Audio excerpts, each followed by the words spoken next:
এক বাংলাদেশি মেয়ে রাস্তা দিয়ে হেঁটে যাওয়ার সময় ইন্ডিয়ান একটা BMW গাড়ি রাস্তায় দেখে সেখানে গিয়ে সে ছবি তুলতে থাকে।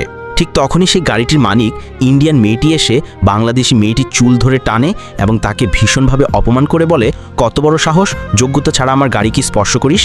তখন বাংলাদেশি মেয়েটি মনে দুঃখ নিয়ে হেঁটে যাওয়ার সময় রাস্তায় একটি পুরনো ভাঙা BMW গাড়ি দেখতে পায়, আর সেই গাড়িটি সে বাসায় নিয়ে আসে। কিন্তু তার কাছে কোনো টাকা পয়সা ছিল না, তাই সে তার শখের মোবাইলটি দোকানে বিক্রি করে দেয়। তার বিনিময়ে সে যে টাকা পায় সে টাকা দিয়ে একটি ছোট মুদি দোকান দেয়।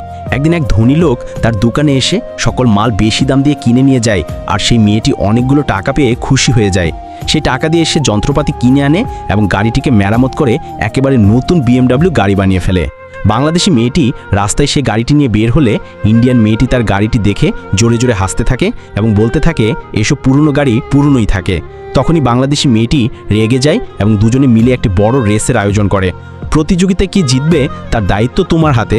যদি ইন্ডিয়া জিতে থাকে তাহলে কমেন্ট করো, আর যদি বাংলাদেশ জিতে থাকে তাহলে লাইক ও সাবস্ক্রাইব করো।